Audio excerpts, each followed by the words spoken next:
For decades, there's been this powerful valuation tool whispered about on Wall Street. Some people even call it a secret signal, coming straight from the Federal Reserve itself. It's called the Fed model. So today, we're going to pull back the curtain on what it is, why it's so darn popular, and why a lot of experts think it might just be the most successful myth in modern finance. This is it, right? The big question that's probably on your mind, especially when the market keeps hitting new highs. How do you actually know if stocks are getting way too expensive or if there's still room to run? It's a really, really tough question to answer. But imagine if there is a shortcut, a simple, clean formula that could give you a clear buy or sell signal. A model so influential that even Fed chairs, guys like Alan Greenspan and Jerome Powell, have pointed to it to justify what's happening in the market. Well, that's the promise of the Fed model. So how does this thing actually work? Well, the logic behind it is, honestly, it's deceptively simple. It all boils down to a basic choice between two competing places to put your money. At its very core, the Fed model is just a simple comparison.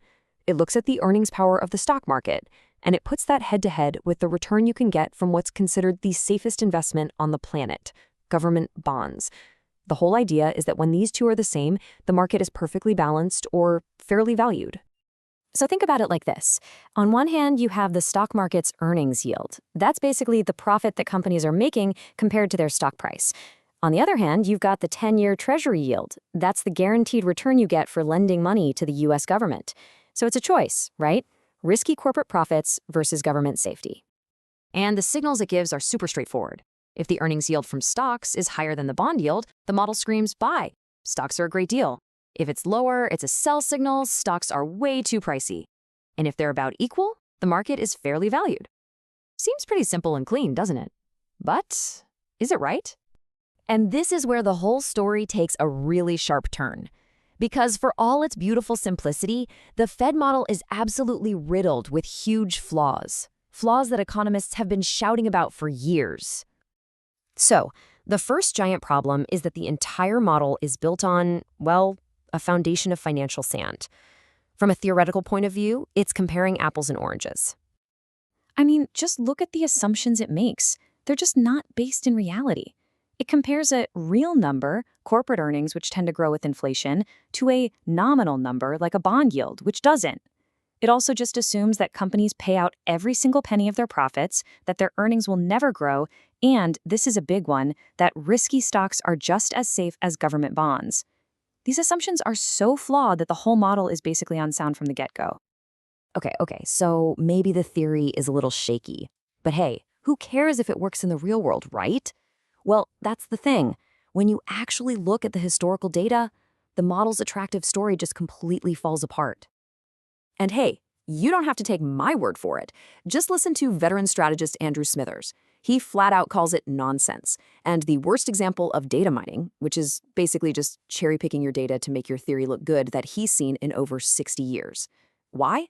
Because this so-called relationship it's based on only seemed to work for a couple of very specific short periods, like the late 90s. Outside of that, it just doesn't hold up. And here it is, the final nail in the coffin. At the end of the day, a valuation model is only useful if it can help you predict what's going to happen next.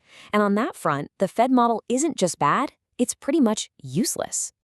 Research from Ned Davis found that the model's R-squared value, which is just a fancy statistical way of measuring its predictive power, was a pathetic 0.5%. To give you some perspective, a coin flip would have a value of 0. This means the model explains almost none of what happens to stock prices in the future. It just doesn't work. So this brings us to the million-dollar question. If this model is theoretically broken, if it's contradicted by history, and if it has zero predictive power, why on earth is it still so popular? Why do we still hear Wall Street pros and even Fed chairs talking about it? Well, financial journalist Mark Hulbert absolutely nailed it. The model's real appeal isn't its accuracy.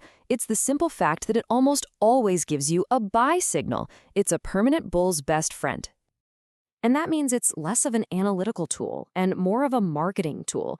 It's the perfect sales line to calm down nervous clients and to justify why stock prices are so high, especially when interest rates are low.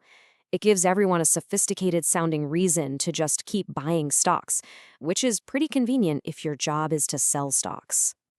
Now, to really get why the Fed model has been so tempting over the last couple of decades, we have to talk about the elephant in the room, the massive force that has been reshaping our entire financial world, quantitative easing, or QE. So, what is QE? Well, to put it simply, QE is when central banks, like our Federal Reserve, essentially create new money to buy up huge amounts of government bonds. The main goal is to force long-term interest rates down to rock-bottom levels, hoping to get people and companies to borrow and spend more. And you have to understand, this wasn't some one-time emergency thing. From the 2008 financial crisis all the way to the COVID-19 pandemic, we've lived through multiple, massive rounds of QE. It's created this long-term, sustained environment of artificially low interest rates that is unlike anything we've ever seen in modern history. And this is where it all connects back. QE is specifically designed to crush bond yields, which is the very thing the Fed model uses as its yardstick for value. So when bond yields are stuck near zero, the stock market's earnings yield almost always looks amazing in comparison. The flawed model then flashes this giant buy signal, not because stocks are actually a bargain, but because the measuring stick it's using has been deliberately broken by the central bank. So in the end, the Fed model isn't some secret formula. It's more like a funhouse mirror, one that's been distorted by more than a decade of unbelievable monetary policy. It sticks around not because it's true, but because it tells a story that a lot of people want to hear. And that leaves us with a much bigger question. In a world that's so heavily influenced by central banks, can any simple model ever really tell us the whole truth?